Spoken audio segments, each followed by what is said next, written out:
El contrato social, libro 3, capítulo 2, del principio que constituye las diversas formas de gobierno. Para exponer la causa general de estas diferencias hay que distinguir aquí el príncipe y el gobierno. Como he distinguido antes el Estado y el soberano, el cuerpo del soberano puede estar compuesto de mayor o menor número de miembros. Ya hemos dicho que la relación del soberano a los súbditos era tanto más grande cuanto más numeroso era el pueblo, y, por una evidente analogía, podemos decir lo mismo del gobierno con relación a los magistrados. Ahora bien, la fuerza total del gobierno, como es siempre la del Estado, no varía, de donde se deduce que cuanto más usa de esta fuerza sobre sus propios miembros, menos le queda para obrar sobre todo el pueblo, de suerte que cuanto más numerosos son los magistrados, más débil es el gobierno. Como esta máxima es fundamental, procuremos explicarla mejor. Podemos distinguir en la persona del magistrado tres voluntades esencialmente diferentes. En primer lugar, la voluntad propia del individuo, que solo tiende a su ventaja particular.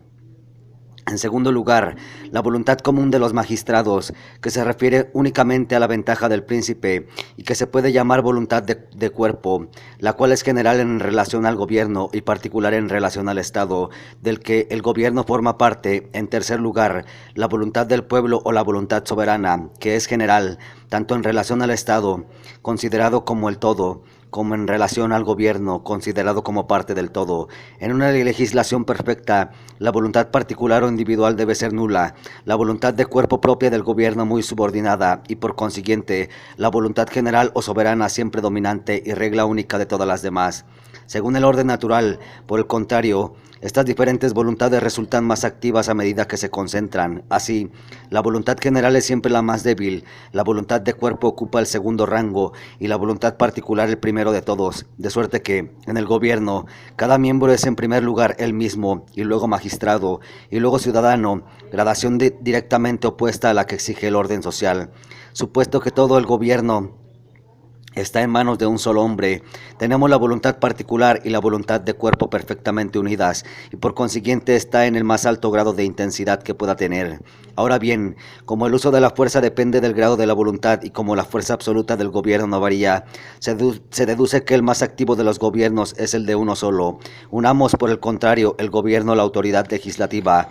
Hagamos del soberano el príncipe y de todos los ciudadanos otros magistrados. Entonces, la voluntad de cuerpo confundida con la voluntad general ya no tendrá más actividad que ella y dejará la voluntad particular en toda su fuerza. Así, el gobierno, siempre con la misma fuerza absoluta, estará en su mínimo de fuerza relativa o de actividad. Estas relaciones son irrebatibles y hay además otras consideraciones que las confirman. Se ve, por ejemplo, que cada magistrado es más activo en su cuerpo que cada ciudadano en el suyo, y que, por consiguiente, la voluntad particular tiene mucho más influencia en los actos del gobierno que en los del soberano.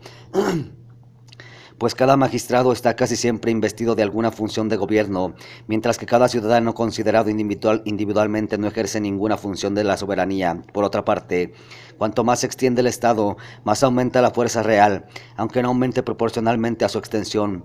Pero como el Estado sigue siendo el mismo, el gobierno, por más que se multipliquen los magistrados, no adquiere una fuerza del real mayor, porque esa fuerza es la del Estado, cuya medida es siempre la misma. Así pues, la fuerza relativa o la actividad del gobierno disminuye sin que su fuerza absoluta o real pueda aumentar.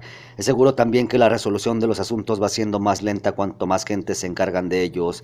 Quedando demasiado a la prudencia, no se da bastante a la fortuna, que se deja escapar la ocasión y que, a fuerza de deliberar, suele perderse el fruto de la deliberación. Acabo de demostrar que el gobierno se debilita a medida que se multiplican los magistrados.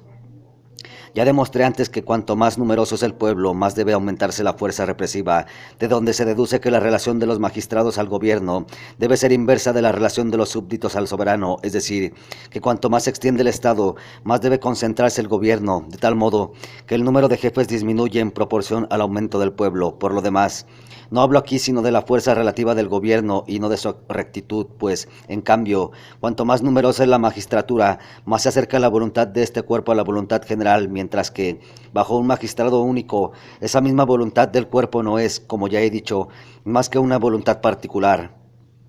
Así se pierde por un lado lo que se puede ganar por el otro, y el arte del legislador es saber fijar el punto en que la fuerza y la voluntad del gobierno siempre en proporción recíproca, se combinan en la relación más ventajosa para el Estado.